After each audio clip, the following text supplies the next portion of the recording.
Bonjour, je suis Guillaume, bienvenue sur ma chaîne La Chambre Noire de Goupil, j'espère que tu vas bien et bienvenue dans cette vidéo de présentation du A1 Mark II qui sera plus une vidéo à voir comme un complément de test. Ce n'est pas un test, mais si tu vas avoir des informations supplémentaires et que je peux t'aider là-dessus et te faire comprendre peut-être que ce que tu n'as pas compris dans des tests, eh ben c'est la vidéo que tu pourras voir et on va voir des chiffres ici. Donc si tu es intéressé par ça pour vraiment avoir des petites précisions, ça peut être bien. Ce qui peut être bien aussi, c'est d'aller fouiller dans le manuel utilisateur. Des fois, il y a vraiment des trucs très intéressants à aller voir.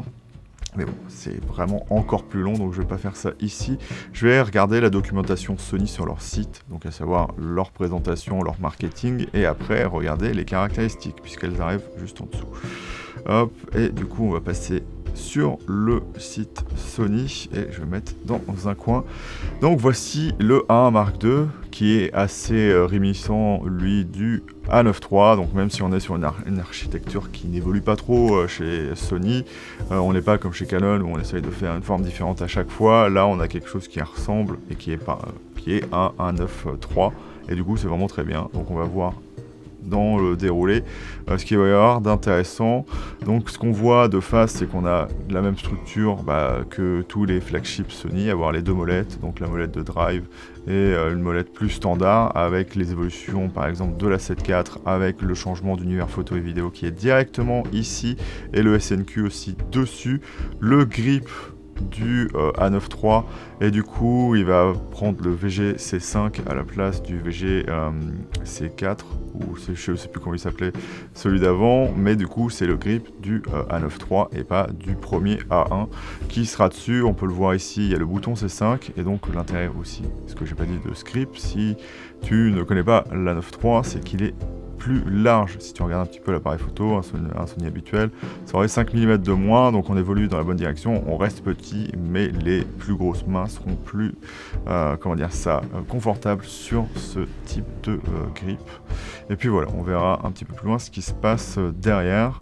Donc voilà, 50 millions de pixels, c'est le même capteur mais qui a évolué, donc ils ont fait évoluer les performances, un petit peu la dynamique, un petit peu le bruit, donc on a des meilleurs ISO, on a une meilleure performance en dynamique, donc c'est quelque chose de plutôt pas mal de ce côté-là. On a les 30 images par seconde, mais ça reste un A1, donc comme Sony c'est les seuls appareils photo à faire du RAW non compressé, donc avec une flexibilité du RAW qui est plus grande que les autres, et ben on va se retrouver avec un appareil photo qui ne peut pas faire du RAW non compressé dans son nombre d'images par seconde le plus élevé. Donc ce sera 20 images par seconde, et sinon il faudra être dans une version plus compressée qu'on verra un petit peu plus loin, et on parlera du reste plus tard dans la vidéo, comme la vidéo à 120 images par seconde qui a un crop de 1,10. On va pas voir ça, mais c'est un petit peu dommage, je trouve que c'est pas très beau. Peut-être qu'ils vont le faire évoluer, ou peut-être que la page est pas encore vraiment très prête. Un pas de plus vers l'excellence, donc voilà, du marketing Sony, donc avec le nouvel autofocus, donc la nouvelle puce. Voilà, il parle de haute résolution, je vais un petit peu passer rapidement là-dessus, puisqu'on voit ici cette nouvelle puce. Donc il a la puce AI qui a été introduite avec la 7R5 et qui est arrivée dans tous les boîtiers suivants. Donc c'était un petit peu dommage que dans le flagship, le A, on n'ait pas. Ben, maintenant on l'a, donc il est de nouveau à niveau de tous les autres boîtiers Sony, jusqu'à ce qu'il y en ait un autre qui passe par-dessus, mais là je sais pas si ça arrivera. Voilà, il y a des gens qui se disent « Ah, est-ce que lorsqu'on aura un A7 V, il sera pas mieux que celui-là sur certaines choses ?» Et ben moi je vais vous dire qu'il faut quand même acheter des produits parce qu'on est conscient de leur performance au moment où on les achète, plutôt que de les acheter pour des potentielles performances futures. On peut espérer, mais c'est vrai qu'il faut aimer son appareil photo par rapport à ce qu'on a acheté au départ. Et après le reste c'est du bonus. Hop, voilà, donc on va avoir du coup la détection d'oiseaux, la détection de voitures, de train, enfin plein de choses qui est différentes qu'on n'avait pas sur le A1 et qui en font un outil beaucoup plus intéressant pour détecter des sujets et faire de la photo de sport et beaucoup plus rapidement, de voitures, tout ça. Ce que doit pouvoir faire un flagship, et ça fonctionne comme ça. Par exemple, les êtres humains, on a une meilleure détection des yeux parce qu'il anticipe leur position par rapport à un espèce de squelette qui se fait par rapport à la forme du corps de la personne. Il est capable de détecter les bras, les épaules et de voir comment bouge la tête, et donc à mon avis la profondeur et la largeur de la tête lui permettent de déterminer où sont les yeux. C'est pas un système infaillible, mais ça marche bien mieux que les générations précédentes. Donc, ce qui va être intéressant aussi, c'est le mapping des collimateurs autofocus. C'est une question qu'on se pose pas souvent, mais par exemple, il y a des appareils photo qui n'ont pas cet agencement-là. Chez Sony, par exemple, le A7R5, et le fait d'avoir beaucoup de pixels fait qu'ils ont préféré faire un nombre de pixels, d'autres collimateurs autofocus plus centrés. Donc là, c'est vraiment sur les bords, c'est quand même vraiment pas mal. Et voilà, même si on se dit Canon, c'est mieux, souvent avec le vignettage et les bords du cadre, on a une performance qui est souvent moins bonne là, donc je trouve pas ça décadent pour en avoir sur les côtés. Je suis utilisateur de R5 Mark II, donc voilà, c'est pas vraiment du chauvinisme Sony. Hop. Donc, réglage flexible de la zone de mise au point, donc on a vraiment ce suivi qui reste quand même le meilleur. Canon a un très bon autofocus, Nikon aussi. Sony est le premier, Nikon a un bon autofocus 3D, et je dirais que de ce côté-là, Canon est troisième, alors qu'en niveau de détection, c'est plutôt Canon qui sera le premier. Donc, très bonne détection, les réglages flexibles sur les Sony, et donc celui-ci ne fera pas exception. Déclenchement. Donc on a vraiment des réglages professionnels où on va pouvoir vraiment affiner certaines choses, donc je vous laisserai aller voir. Voilà, donc les types de RAW, c'est pour ça que je voulais pas en parler tout à l'heure. Le non compressé, c'est 20 images par seconde. Les compressés sans perte, c'est 20 images par seconde, et c'est que le compressé qui sera à 30 images par seconde. A savoir que dans les lossless, vous avez LMS, de la manière des JPEG, vous aurez des tailles différentes pour une définition différente qui sera marquée dans les caractéristiques. Hop, tac. Et donc en APS-C, on a 21 millions de pixels, donc voilà. Bon, après, ça reste toujours plus intéressant de faire ces photos à 50 et après recropper, donc avoir la possibilité d'avoir plus que de l'APS-C et d'avoir plus de millions de pixels. Et voilà, l'option est quand même là. Je trouve que l'APS-C est plus intéressant en vidéo, puisque on essaye de garder le même format. Si on a du 4K, en plein format sur le A1 Mark II, on peut avoir du 4K aussi en APS-C. Là, c'est pas le cas. Et donc c'est pour ça que je préfère toujours shooter en plein format et après décider est-ce que je je recadre ou je recadre pas, parce que dans tous les cas on a plus d'informations. Hop, haute sensibilité, donc je vous l'ai dit, on a une amélioration du niveau du bruit là-dessus. Alors encore une fois, bien évidemment, les ISO, c'est toujours plus utile lorsqu'on est à un endroit qui est éclairé, puisque c'est une amplification de signal. Donc dans le noir, vous aurez toujours plus de bruit lorsque vous augmentez les ISO, c'est normal.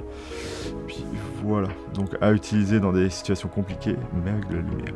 Si on veut des résultats optimaux, on a une amélioration de la stabilisation, apparemment c'est très flagrant en photo, en vidéo, ça s'améliore. Mais voilà, si vous avez touché un Panasonic, ça sera toujours pas au même niveau. Mais par contre, ça fait un bon taf dans le sens où vous n'aurez pas de wobbling en grand angle, ce qui est vraiment plutôt la force de Sony. C'est pas très stabilisé, mais on n'a pas, des perspectives qui vont bouger dans tous les sens, donc c'est vraiment pas mal. Donc ça, c'est l'illustration du 4K par rapport au 8K, en termes de définition, c'est pas en termes de cadrage, c'est juste que de la manière du 4K et du 1080p, dans du 8K, on peut zoomer 2 fois dedans, donc c'est plutôt pas mal. Si par exemple on filme en 8K, vous pouvez vous dire à quoi ça peut servir. Et bien, si vous voulez avoir plusieurs focales en une et que vous avez qu'une occasion d'enregistrer une fois, et ben vous pouvez avoir un cadrage très large et puis recadrer 2 fois. Donc avoir une focale 2 fois plus élevée. Si vous prenez par exemple du 28 mm, et ben vous aurez jusqu'à du 66, c'est ça? Ouais, c'est ça. Donc c'est vraiment quelque chose d'assez intéressant au final. 66 ou 56? 56. Oui, c'est ça. Non, 66. 56. Le mec il sait pas compter.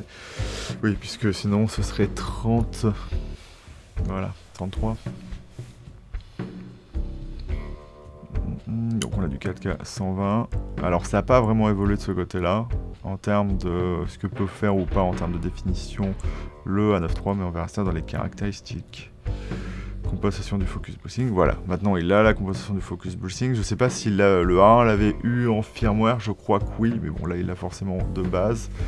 Hop, enregistrement stable, demande de qualité, ok, des points fluides.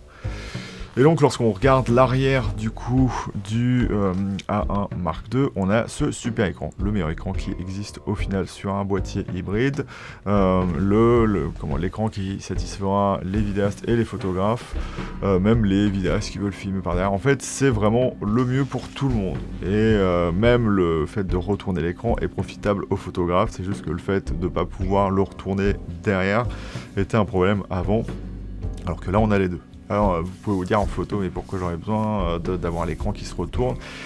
Et bien des fois c'est bien quand on fait un setup où par exemple on fait on fait du shoot de produit, d'avoir son ordinateur, par exemple si on fait du tethering ou des choses dans le genre, ou même si on fait pas du tethering, si on a rien, je sais pas pourquoi, et ben vous pouvez avoir l'appareil photo qui est à côté de vous et quand même voir l'écran, donc c'est quand même plutôt pas mal de ce côté-là. Donc on a une certaine flexibilité qu'on n'avait pas, ou même pour faire des photos d'étoiles ou tout ça, si on veut rester assis à côté et pas avoir à regarder dans le viseur, même si c'est quand même compliqué, donc on va dire des photos de paysage, et ben ça reste quand même assez intéressant ce type d'écran, puisqu'on a du coup toutes les possibilités. Donc physiquement c'est très très cool. Donc là on a le VJ-C5 comme je vous l'ai dit juste avant. On a deux types de lecteurs différents maintenant, donc sûrement compatible avec tous les autres appareils photo. Et donc voilà, ça sera un petit peu plus couvrant, donc vous serez un petit peu mieux isolé de la lumière, et c'est vraiment très utile pour ces grands viseurs à 0,90 qu'ont la 7S3, le A9 III, le A7R5, le A1, le A1 Mark II, à savoir que le A1 Mark II aura du rafraîchissement à 120 images par seconde en haute qualité, ce qui n'était pas le cas avant, et on n'aura plus aussi de baisse de définition lorsqu'on fait l'autofocus. On a cette petite évolution très très bien, au lieu d'avoir ce chargeur type Canon ou Nikon, à savoir que c'est un chargeur mural, et puis voilà c'est fini, on attend 1h30 et on a rechargé sa batterie. Là on a un double chargeur, donc vous chargez deux batteries en même temps, et en plus c'est de l'USB-C, donc en fait vous pouvez le prendre avec vous et le charger avec une powerbank. Donc c'est vraiment le mieux en fait au final, et donc je conseillerais à tous les fabricants, comme Nikon ou Canon, de faire ça aussi. Hop, donc on a l'enregistrement de certaines fonctions, donc ça c'est habituel, je vous laisserai un petit peu regarder ça. Hop, je vais aller, hop, donc ça, je vais pas trop rentrer là-dedans, je vous laisserai regarder ça. Donc on a plein de trucs assez intéressants comme application, on peut directement avec son téléphone, par exemple, je sais plus, c'est remote, je sais plus quoi. Super, je vous aide vachement là-dessus, mais il y a une des applications, je sais pas si elle sera compatible avec le A1 Mark II, mais elle est compatible avec l'FX30, avec je crois la 7S3 aussi. Donc si elle est compatible, vous pouvez avoir votre téléphone qui peut servir d'écran de contrôle et vous servir à changer les réglages et à enregistrer de loin. Donc c'est plutôt pas mal, vous avez quand même beaucoup de latence, mais c'est déjà ça. Vous pouvez contrôler votre cadrage. Sony a été un des premiers en fabrication d'appareils photo à faire ça, et c'est vraiment très très bien. Si vous êtes concerné par l'écologie, et sachez que depuis la 7.4 on a des packaging qui évoluent sans cesse en plus, parce qu'avant on avait encore de l'encre dessus, là on a vraiment quelque chose qui est vraiment très basique. Et donc c'est normal si vous avez fait ça, c'est pas du reconditionné, c'est vraiment des matériaux recyclés, mais c'est neuf, voilà. Et donc on va aller dans les spécifications techniques maintenant. Hop, donc monture E normale 7499. Je vous en ai peut-être pas parlé au début, puisque ça fait depuis plusieurs fois que je fais la vidéo. C'est quand même cher, c'est 300 € de plus qu'un A1. Et si vous avez un A1, je sais pas si ça vaut ce prix-là. Parce que voilà, c'est pas 200 € de plus. Genre, faut revendre votre A1 pour racheter ça. C'est quand même assez cher, même si les performances sont là, mais voilà, je comprends que ça puisse faire un petit peu grincer des dents. Donc on est sur un capteur 24-36, c'est normal, 35 mm photo, 50,1 millions de pixels, et en vidéo, vous avez vu 42 millions de pixels. C'est parce que Sony, dans la grande tradition qu'ils ont aussi avec Canon et Nikon aussi d'ailleurs, n'ont toujours pas intégré l'open gate dans leurs appareils, alors que c'est quelque chose d'assez intéressant, même si les gens disent ouais, de toute façon on a un écran 16/9. Et ben on a un écran 3,5 enfin on a un capteur 3,5, donc pourquoi pas en profiter pour faire de l'anamorphique ou des choses assez intéressantes comme ça, ou pouvoir recadrer un petit peu comme on veut, hein, puisque ça permet de replacer en vertical et en horizontal un peu comme on veut. Mais du coup c'est pour ça qu'on a 42 millions de pixels, voilà, c'est 42 millions de pixels, 16 neuvième, donc c'est à partir de ça qui fait ça 8K et qui va faire tous ces modes, même si malheureusement on n'a pas d'oversampling, toujours pas d'oversampling en comment dire ça, 4K là-dessus. Donc voilà. Après on a ces informations là. Système anti-poussière qui n'est pas forcément très efficace chez Canon, chez Sony, alors que c'est très efficace chez Canon. Donc fermez l'obturateur, mais attendez bien qu'il soit fermé avant de changer d'objectif, parce que ça peut abîmer l'obturateur, et c'est ça souvent qui cause les cassures d'obturateur, notamment d'A7 IV. Du coup en 35 on a 8646, par 8640 par 5760, voilà. Et donc on a aussi, comme vous voyez, le M et le S, et donc si vous vous souvenez du RAW tout à l'heure, et ben ce sera la taille de ces RAW là, donc un RAW 21 000 pixels et un RAW 12 millions de pixels. Là on a tous les formats, donc format propriétaire RAW, du JPEG, du HEIF, hein. Puis voilà, donc les compressions vidéo, donc XAVC en MP4 et en MPEG H, donc MP4, mais c'est parce que ça a été inventé pour ça, mais il y a la même convention pour le H2 6.5. Et si vous vous demandez pourquoi MPEG H, parce que depuis le MPEG 4, ils ont fait plein de types de fichiers différents qui n'ont rien à voir avec comment dire ça, de la vidéo, on va dire ça, du codec d'enregistrement vidéo, et donc on est arrivé jusqu'à H, donc on a vraiment fait beaucoup de choses avant d'arriver à H pour H2 6.5, c'est tout simplement ça, et c'est pour ça que c'est pas MPEG 5, voilà, parce qu'il y a du temps qui s'est passé entre les deux. Et donc on a les codecs ici, donc si vous sortez d'une cave et que vous connaissez que le MOV à l'ancienne, ça c'est aussi qualitatif, parce que notamment Sony a poussé le LPCM qu'on peut voir ici, donc voilà, on n'a pas de problème, on a le même manque de compression, puisque c'est un codec, enfin un codec audio non compressé, donc c'est vraiment pas mal. Donc on a du 16 bits et du 24 bits, dommage qu'on n'ait pas du 32 bits, mais il n'y a que le GH7 qui fait ça pour l'instant. Et donc voilà, donc on a tout ce qu'on pourrait vouloir d'intéressant dans des codecs compressés. On n'a malheureusement pas de RAW, c'est ce qu'on pourrait lui reprocher, c'est que maintenant Nikon et Canon ont du RAW et pas Sony, voilà. Et c'est encore un truc que Sony ne veut pas faire, hein, même sur ses caméras cinéma, on a pas forcément du RAW, on a du RAW mais pas en interne, enfin c'est un petit peu compliqué. Hop, système d'enregistrement, donc voilà, on a le HS 8K, donc d'ailleurs sur le HS, donc la version H2 6.5, on va avoir des espèces de petits trucs, et ce qui est marrant c'est que, donc pour expliquer l'histoire, le problème du HS, c'est que lorsqu'on est en HS 4K, on n'a pas de 25 images par seconde. Donc quand on fait du système PAL, on ne peut pas utiliser le H2 6.5 en 4K. Voilà, c'est un petit peu dommage, mais c'est comme ça. Par contre, ils ont dû se dire que c'était une bêtise, et ça se trouve c'est un problème de code qu'ils n'arrivent pas à changer, parce que en 8K ils l'ont mis, parce que comme il n'y a pas de 50 images par seconde, et c'est ça qui est dommage aussi, le Nikon et le Canon font du 60 images par seconde. Et du coup, ici, on a quand même le 25 images par seconde, sinon on n'aurait rien. On n'aurait pas de mode H2 6.5 lorsque on est en 8K, ce qui serait un petit peu dommage à mon avis.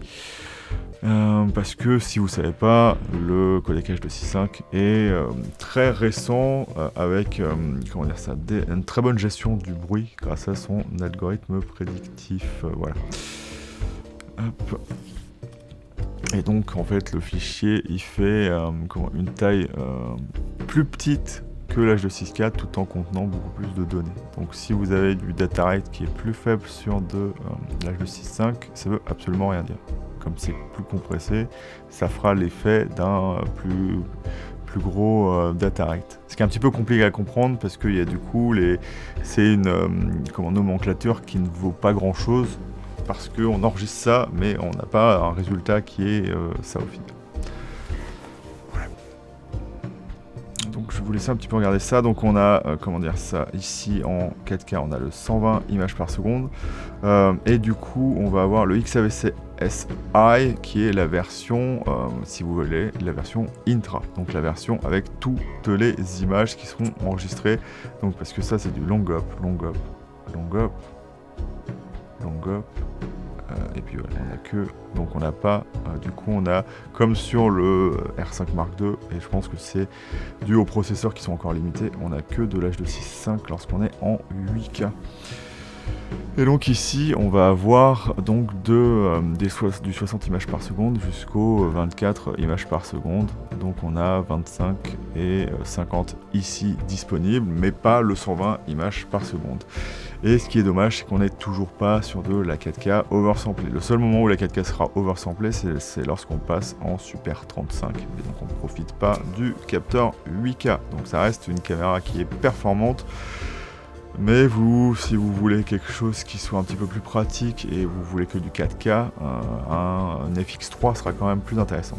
Voilà. Après, si vous voulez faire de la photo, ça reste quand même le meilleur compromis, le A1 Mark II, parce qu'il est à la fois super performant en photo et en vidéo. Parce que ça reste quand même tout ce que peut faire un A7S3, par exemple, ou un FX3, mais avec la photo qui va avec et le 8K en plus. Donc voilà, c'est ça qu'il faut se dire. On aura des moins bonnes performances en ISO, mais ça reste quand même quelque chose de vraiment très intéressant. Est-ce que j'avais quelque chose à dire de plus? Et bien évidemment, on a ce Super 35 qu'on n'avait pas sur la FX3, la FX6. D'ailleurs, c'est peut-être par rapport à ça que je devrais comparer cette chose, parce que voilà, c'est un petit peu cher. Donc fonction vidéo. Donc ralenti accéléré, donc oui, donc on a le SNQ, et c'est ça qui est dommage. Donc chez Canon, hein, c'est qu'il faut aller sur les caméras cinéma pour avoir ce type de prestation. On a aussi du pré-enregistrement, je ne vous l'avais pas dit, en photo, mais on l'a pas en vidéo, ce qui va être un petit peu dommage. On aurait aimé avoir ça, puisque ça arrive de plus en plus. Hein, chez Canon, c'est 5 secondes. D'ailleurs, c'est meilleur en photo dans leurs hybrides que leurs caméras cinéma. C'est assez rigolo. Et là, on a toujours le même système très intéressant de port, de double port. Donc, dans un sens, on peut mettre une SD, et quand on retourne le port, on peut mettre une CF Express de type A. Donc, en fait, si on n'a que des SD, c'est bien. Et sinon, on prend des CF Express de type A. Le problème, alors ça tend à se populariser, c'est qu'aussi bien les SD que les CF Express, lorsque vous avez une grosse quantité, enfin si vous voulez stocker beaucoup dessus, et ben ça coûte vraiment très cher. C'est pas le cas des CF Express de type B par contre. Alors comme beaucoup de gens le disent. Système de mise au point, donc comme d'habitude à détection de phase et de contraste, donc pour moi un des meilleurs systèmes, même si Canon commence à s'en sortir avec son dual pixel. Et je dis ça, j'utilise plus de Sony, donc j'ai aucun problème avec dire que Canon peut avoir des problèmes, parce que j'ai pratiquement que ça maintenant, et mon S5 Mark IIX. Tac, donc moins 4 EV. Alors, vous laissez pas avoir avec le fait de dire que ah ben ouais, c'est moins bon que ce que j'ai sur un Nikon. De tous les tests que j'ai fait, que ce soit Canon ou Nikon, je sais pas comment ils mesurent ça. D'ailleurs, voilà, on voit que c'est à f2, donc c'est à relativiser. Hein. Si vous prenez une optique à f1.2, vous allez à 6.5 comme les autres. Mais du coup, les Sony sont toujours ceux qui détectent le mieux dans le noir. Des fois, je suis étonné, mon R5 Mark II il détecte bien. Après, il va dire, bah non, en fait, je veux plus. Le Panasonic, c'est une catastrophe. Et puis voilà, les Sony restent pour moi les meilleurs de ce côté-là, il n'y a aucun problème. Ici, vous pouvez voir du coup les sujets qui sont détectés si vous êtes intéressé. Donc humains, animaux, oiseaux, insectes, voitures, trains, avions. Donc voilà, c'est quand même pas mal. Transition photo suivi. Donc on a toutes les possibilités, comme vous voyez, dans les menus ici. Contrôle de l'exposition. On reste à 32 000 ISO, mais comme je vous l'ai dit, il y a une amélioration de ce côté-là, et par exemple, ce sera meilleur en dynamique, et donc meilleur en performance en bruit qu'un R5 Mark II, voilà. Hop. Donc viseur, le meilleur viseur qui existe, hein, avec celui du R1, mais celui du R1 a la même dalle, en fait c'est Sony qui a vendu sa dalle pour aller dedans. On pourra juste juger si les gens qui feront des comparaisons, est-ce que l'optique du viseur Sony est meilleure, est-ce que l'optique du R1 est meilleure. Donc on peut être en 100 images par seconde, en 120 et même en 240, mais là en 240 on perd la capacité d'avoir, comment dire ça, l'image qualitative dans son viseur. On va perdre en définition, mais on aura vraiment une fréquence beaucoup plus élevée, et donc lorsqu'on est en PAL on arrive à 200 jusqu'à 200 images par seconde, et lorsqu'on est en NTSC c'est 240. Donc écran modérément bon, mais bon, Canon bizarrement a genre oublié qu'il avait un 4 millions de points, je sais pas pourquoi, alors que c'était vraiment une grosse, comment dire ça, vraiment quelque chose de mieux que les autres, mais bon, c'est standard, maintenant on a tous les appareils photo ont pratiquement ça, en haut de gamme je veux dire, et puis voilà. Donc mécanique. Un 32 millième de seconde lorsqu'on est en électronique, donc c'est vraiment plutôt pas mal. Décalage, donc on a 8,5 stop, donc c'est du photo. Hein. Essayer de voir des diaphs en vidéo, c'est un petit peu compliqué, puisque ça correspond à un nombre de vitesses utiliser, donc baisser la vitesse pour avoir de la stabilisation. Après, hein, si vous ne le savez pas, la stabilisation sur le capteur, eh ben, il y a toujours des moments où on ne peut pas avoir d'image nette due au bruit, enfin, oui, comment dire ça, au bruit haute fréquence. Enfin, le capteur bouge malgré tout, et par exemple à 1/30 de seconde ou 1/60, vous aurez toujours des images moins bonnes que si vous êtes avec une optique stabilisée sur un capteur non stabilisé. Bon. Mais c'est plutôt très très bien de ce côté-là. Conversation flash, lecteur, diaphragme, donc voilà. Donc il y a les performances. Alors ces performances-là, faut les oublier. C'est un petit peu compliqué de se figurer parce qu'il n'y a jamais une référence en carte ou quoi que ce soit. Par contre, c'est quand même bien meilleur que ce que fait par exemple Canon. On a 2 à 3 fois le buffer d'un R5 Mark II, alors qu'on n'a pas de CF Express de type B là-dedans. Mais je pense qu'avec l'expérience qu'ils ont eu avec le A9 III, 30 images par seconde pour ces 50 millions de pixels, ça doit être, voilà, c'est pas forcément le plus compliqué. Et puis c'est bien du coup. Interface, HDMI type A, donc ça peut sortir du 4K jusqu'à 60 images par seconde. Donc je sais pas si il parle de limitation due par exemple aux enregistreurs externes, parce que c'est souvent ça, ou si c'est vraiment juste que l'appareil photo peut faire. Donc ce sera à voir. On peut quand même faire du 8K, c'est assez marrant. On est limité à 60 images par seconde, mais voilà. Donc c'est les normes HDMI qui veulent ça. Donc je vais pas vraiment rechercher ça, donc je vais pas vous trop en parler. On a du RAW 16 bits, mais bien évidemment il faut passer en externe pour l'avoir, et je pense, je sais pas si c'est du 8K. Voilà. Et donc il y a un truc qui est assez bizarre. Donc un intérêt dont je n'ai pas encore parlé du A1 Mark II, c'est que si vous aimez faire de la vidéo, que vous aimez la 8K, que vous aimez cet appareil photo là, mais que vous aimez aussi la photo, vous aimerez peut-être la capacité de mettre vos luttes à l'intérieur, comme on peut faire sur la série des fixes. Sauf que il y en a enfin Gérald London notamment, qui a découvert que on peut pas faire de 4K par l'HDMI si on met une lutte de notre propre choix et qu'on la charge sur la carte et qu'on l'utilise. C'est assez étrange. Donc on a la griffe porte accessoire, donc pour mettre le XLR K3M pour gagner 2 XLR et un autre jack 3.5, donc ça peut être intéressant. On a la possibilité de mettre sa télécommande Bluetooth, donc il y a la version Sony et des versions bon marché, on va dire ça comme ça, et qui se trouvent assez facilement. Par contre, faut pas oublier d'enlever la pile à chaque fois que vous n'utilisez pas la télécommande. Et voilà. Donc, je vais peut-être pas non plus m'éterniser. Donc on a de la diffusion en USB. Donc on a du 4K jusqu'à 30 images par seconde, ce qui est plutôt pas mal, ou en 25 images par seconde. Donc c'est plutôt cool. Donc pour chez nous, c'est limite parfait hein, d'ailleurs. Streaming, donc on a ça aussi. C'est marrant parce que c'est différent de ça. Ok. Donc comme d'habitude on a une NP FZ100 et comme d'habitude on peut s'attendre aux meilleures performances de tous les appareils photo. Je sais pas comment Sony fait ça, mais même en améliorant les capacités des appareils photo, ils arrivent encore à faire en sorte que la batterie arrive à marcher très très longtemps, donc c'est vraiment quelque chose d'assez cool. On a la power delivery et elle est pas très vorace sur un Canon, c'est du 5 volts 3 ampères, donc du basique, hein. Vous mettez n'importe quelle power bank comme celle qui me sert sur mon Zoom F3 là, d'ailleurs qui ne me sert pas puisqu'elle n'a pas voulu se brancher dessus, merci, donc il faudra que je vois ça puisque je suis en train de tester ça, donc il va falloir que je finisse la vidéo avant que ma pile soit déchargée. Donc pour les dimensions, donc c'est un appareil photo qui est très très léger, fonctionnement de 0 à 40, donc je vais peut-être pas m'éterniser non plus là-dessus. Il n'y a pas du contenu de la boîte là quelque part, puis regarder ça un petit peu avant de partir. Non, oui, non, oui, donc on a ce superviseur, pas superviseur. Non, c'est étonnant ça qu'ils mettent pas le contenu de carton. Il est marqué ici. Ah voilà, pardon. C'était marqué ici. Voilà, vous avez dû certainement le voir et pas moi.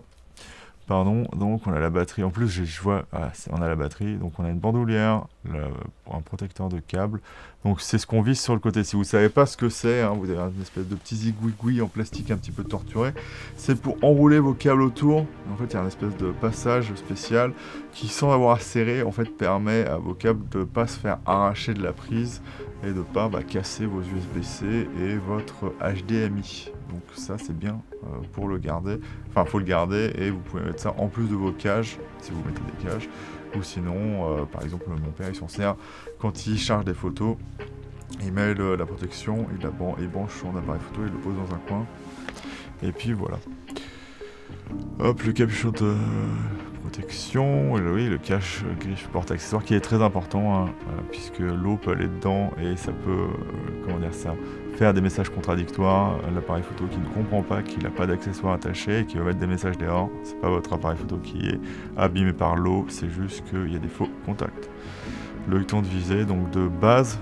Ah non, il y a les deux qui sont fournis. Ah, c'est ça que j'ai pas compris, je crois qu'ils s'achetaient en option. Non, vous avez les deux qui sont dedans. Donc c'est pour ça que dans des tests, il y en a qui ont l'un et les autres qui ont l'autre. Donc ce qu'on peut voir sur le Sony A1 Mark II, c'est que en fait ce qui est assez marrant, c'est que à la fois en tant que si vous êtes utilisateur de A1, et ben est-ce que c'est justifiable de racheter pratiquement le même appareil photo? Mais en termes de flagship, ça reste quand même un très bon appareil photo qui sera meilleur en photo qu'en vidéo, mais il ne fera pas de la mauvaise vidéo. C'est juste qu'en termes de piqué et de ce que vous voulez de vos optiques, vous n'obtiendrez pas le meilleur de cet appareil photo-là, puisqu'il utilise une méthode de sampling de vidéo qui n'est pas de l'oversampling, donc on n'aura jamais des détails nets, et même un capteur nativement 4K sera meilleur en 4K que ce que fait le A1 Mark II. Par contre, il a quand même tous ses avantages, à savoir juste un crop 1.10 sur la 4K 120 et des qualités qui sera similaires de 24 images par seconde à 120 images par seconde ou de 25 à 100. Vous m'aurez compris, avec cet autofocus qui a bien évolué, donc il y a des avantages, des inconvénients. Il y a certains même désavantages que le A1 puisque c'est le même capteur, mais il y a des qualités à retrouver dessus, donc ce sera à vous de décider. En tout cas, c'est pas un mauvais appareil photo du tout.